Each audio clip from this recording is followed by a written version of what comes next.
ಸಚಿವ ಜಮೀರ್ ಅಹಮದ್ಗೆ ವಾಣಿಜ್ಯ ತೆರಿಗೆ ಇಲಾಖೆ ಶಾಕ್ ಕೊಟ್ಟಿದೆ. 2384 ಕೋಟಿ ಇನ್ಪುಟ್ ಟ್ಯಾಕ್ಸ್ ಕ್ರೆಡಿಟ್ ಜಾಲ ಪತ್ತೆಯಾಗಿರುವುದು. ತೆರಿಗೆ ವಂಚನೆ ಬಗ್ಗೆ ವಾಣಿಜ್ಯ ತೆರಿಗೆ ಇಲಾಖೆ ಸಮನ್ಸ್ ಜಾರಿ ಮಾಡಿದೆ. ನಕಲಿ ಬಿಲ್ಗಳನ್ನು ಸೃಷ್ಟಿ ಮಾಡಿ ಟಂಗ್ಸ್ಟನ್ ಕಾರ್ಬೈಡ್ ಸ್ಕ್ರಾಪ್ ಸಾಗಾಟ ಮಾಡಿರುವಂತಹ ಆರೋಪ, ಗಂಭೀರವಾದಂತಹ ಆರೋಪ. ಈ ಸಂಬಂಧಪಟ್ಟಂಗೆ ಸಮನ್ಸ್ ಜಾರಿಯಾಗಿದೆ. 15 ದಿನಗಳ ಒಳಗಾಗಿ ಉತ್ತರ ಕೊಡಬೇಕು ಅಂತ ಸೂಚನೆ ಕೊಡಲಾಗಿದೆ. ಆ ನೋಟಿಸ್ ಮೂಲಕವಾಗಿ ಕಳೆದ 3 ತಿಂಗಳಿಂದ ಅಧಿಕಾರಿಗಳು ಈ ಬಗ್ಗೆ ನಿಗಾ ಇಟ್ಟಿದ್ರು, ತನಿಖೆ ನಡೆಸ್ತಾನೆ ಇತ್ತು. 60ರಿಂದ 70 ಗೂಡ್ಸ್ ವಾಹನಗಳ ಮೇಲೆ ಕಣ್ಣಿಟ್ಟಿದ್ರು ಅಧಿಕಾರಿಗಳು. ಬೆಂಗಳೂರಿಂದ ಹೊರ ರಾಜ್ಯಕ್ಕೆ ಗೂಡ್ಸ್ ಸಾಗಾಟ ಮಾಡಲಾಗುತ್ತೆ. ಸ್ಕ್ರಾಪ್ ವ್ಯವಹಾರ ಸಂಬಂಧಪಟ್ಟಂಗೆ, ಅಂದ್ರೆ ಈಗಾಗಿರುವಂತಹ ಈ ಪ್ರಕರಣಕ್ಕೆ ಸಂಬಂಧಪಟ್ಟಂಗೆ ಇಬ್ಬರನ್ನ ಈಗ ಅರೆಸ್ಟ್ ಕೂಡ ಮಾಡಲಾಗಿದೆ. 59 ವರ್ಷದ ಸಲೀಮುಲ್ಲಾ ಬೇಗ್ ಮತ್ತು 35 ವರ್ಷದ ಹುಸೇನ್ ಬೇಗ್ ಬಂಧಿತರಿಬ್ರು. ಅವರ ಮೊಬೈಲ್ ಫೋನ್ ಮತ್ತು ಕಚೇರಿಯಲ್ಲಿರುವಂತಹ ಲ್ಯಾಪ್ಟಾಪ್ ವಶಕ್ಕೆ ಪಡೆದುಕೊಳ್ಳಲಾಗಿದೆ. ಈ ಬಗ್ಗೆ ಜಿಎಸ್ಟಿ ಕಾಯ್ದೆ ಅಡಿಯಲ್ಲಿ ಕೇಸ್ ದಾಖಲಾಗಿದೆ, ಎಫ್ಐಆರ್ ಆಗಿದೆ. ತನಿಖೆಯನ್ನು ಚುರುಕುಗೊಳಿಸಿದ್ದಾರೆ ವಾಣಿಜ್ಯ ತೆರಿಗೆ ಇಲಾಖೆಯ ಅಧಿಕಾರಿಗಳು. ನ್ಯಾಷನಲ್ ಟ್ರಾನ್ಸ್ಪೋರ್ಟ್ಗೆ ಸೇರಿದಂತಹ ಕಚೇರಿಯಲ್ಲಿ ಲ್ಯಾಪ್ಟಾಪ್ ಅನ್ನು ವಶಪಡಿಸಿಕೊಂಡಿರುವುದು. ತೆರಿಗೆ ಇಲಾಖೆ ಸಮನ್ಸ್ ಕೂಡ ಜಾರಿ ಮಾಡಿದೆ. ಈ ನ್ಯಾಷನಲ್ ಟ್ರಾನ್ಸ್ಪೋರ್ಟ್ ವಸತಿ ಸಚಿವ ಜಮೀರ್ ಅಹಮದ್ ಖಾನ್ ಅವರ ಒಡೆತನದ್ದು. ಈ ಪ್ರಕರಣಕ್ಕೆ ಸಂಬಂಧಪಟ್ಟಂಗೆ ಇಬ್ಬರನ್ನ ಅರೆಸ್ಟ್ ಮಾಡಲಾಗಿದೆ. ಈ ಸ್ಕ್ರಾಪ್ ಸಾಗಾಟದ ವಿಚಾರಕ್ಕೆ ಸಂಬಂಧಪಟ್ಟಂಗೆ ಅರೆಸ್ಟ್ ಮಾಡಿರು. ಡೀಟೇಲ್ಸ್ ಕೊಡ್ತಾರೆ ನಮ್ಮ ಪ್ರತಿನಿಧಿ ಮುನಿರಾಜು, ಲೈವ್ ನಲ್ಲಿ ಜಾಯ್ನ್ ಆಗ್ತಾ ಇದ್ದಾರೆ. ಮುನಿರಾಜು, ಒಂದರ್ಥದಲ್ಲಿ ನಿಜಕ್ಕೂ ಇವರಿಗೆ ಸಚಿವರಿಗೆ ಒಂದು ರೀತಿಯಾದಂತಹ ಆತಂಕ, ಸಂಕಷ್ಟ ಇದು.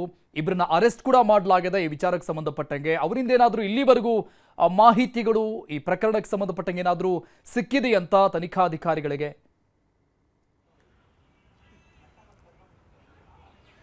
ಅರುಣ್, ಈಗಾಗಲೇ ಏನು ವಾಣಿಜ್ಯ ತೆರಿಗೆ ಇಲಾಖೆ ಅಧಿಕಾರಿಗಳು ಕೂಡ ಇಬ್ಬರು ಆರೋಪಿಗಳನ್ನು ಅರೆಸ್ಟ್ ಮಾಡಿದ್ದಾರೆ.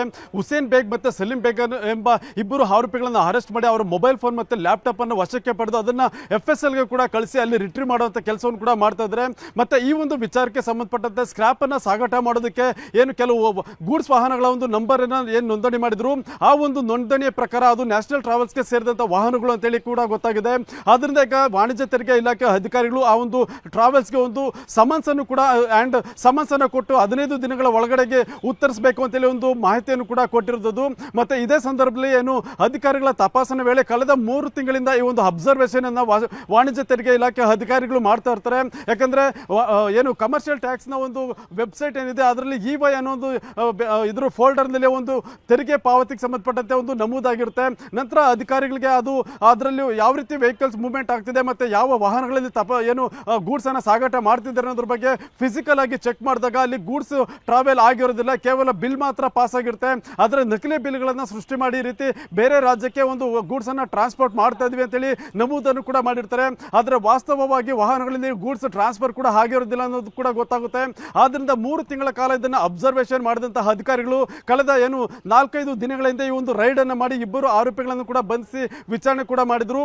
ಆನಂತರ ಇದು ನಕಲಿ ಬಿಲ್ಗಳನ್ನು ಸೃಷ್ಟಿ ಮಾಡಿ ಈ ರೀತಿ ಸರ್ಕಾರದ ಬೊಕ್ಕಸಕ್ಕೆ ನಷ್ಟ ಉಂಟು ಮಾಡುವಂತ ಕೆಲಸವನ್ನ ಮಾಡ್ತಾ ಇದ್ದಾರೆ ಅಂತೇಳಿ ಕೂಡ ಗೊತ್ತಾಗಿದೆ. ಆದ್ರಿಂದ ಈ ಒಂದು ವಿಚಾರಕ್ಕೆ ಸಂಬಂಧಪಟ್ಟಂತೆ ಇಬ್ಬರು ಆರೋಪಿಗಳನ್ನು ಅರೆಸ್ಟ್ ಮಾಡಿ ಈ ಒಂದು ವಾಹನಗಳನ್ನ ಯಾವ ಟ್ರಾವೆಲ್ಸ್ ಇಂದ ಪಡ್ಕೊಂಡಿದ್ರು ಮತ್ತೆ ಯಾವ ಟ್ರಾವೆಲ್ಸ್ ಅಂತೇಳಿ ನಮೂದಾಗಿತ್ತು, ಆ ಒಂದು ನ್ಯಾಷನಲ್ ಟ್ರಾವೆಲ್ಸ್ಗೆ ಈಗ ಸಮನ್ಸ್ ಅನ್ನು ಕೂಡ ಕೊಟ್ಟಿರೋದು. ಇದು ಸಚಿವರಿಗೆ ಸೇರಿದಂತ ಟ್ರಾವೆಲ್ಸ್ ಕೂಡ ಅಂತ ಹೇಳಲಾಗ್ತಿದೆ. ಅದ್ರ ಬಗ್ಗೆ ಕೂಡ ಈಗ ಹೆಚ್ಚಿನ ತನಿಖೆಯನ್ನು ಈಗ ವಾಣಿಜ್ಯ ತೆರಿಗೆ ಇಲಾಖೆ ಅಧಿಕಾರಿಗಳು ಕೂಡ ಮಾಡ್ತಾ ಇದ್ದಾರೆ. ಆದ್ರೆ ಈಗ ಅವರ ಮೊಬೈಲ್ ಫೋನ್ ಮತ್ತೆ ಲ್ಯಾಪ್ಟಾಪ್ ನಲ್ಲಿ ಏನೆಲ್ಲ ವಿಚಾರಗಳಿದೆ ಅದು ಬೆಳಕಿಗೆ ಬಂದ ನಂತರ ಮುಂದಿನ ತನಿಖೆಯನ್ನು ಕೂಡ ಅಧಿಕಾರಿಗಳು ಕೈಗೊಳ್ಳೋದಕ್ಕೆ ಮುಂದಾಗ್ತಿದ್ದಾರೆ. ಅರುಣ್.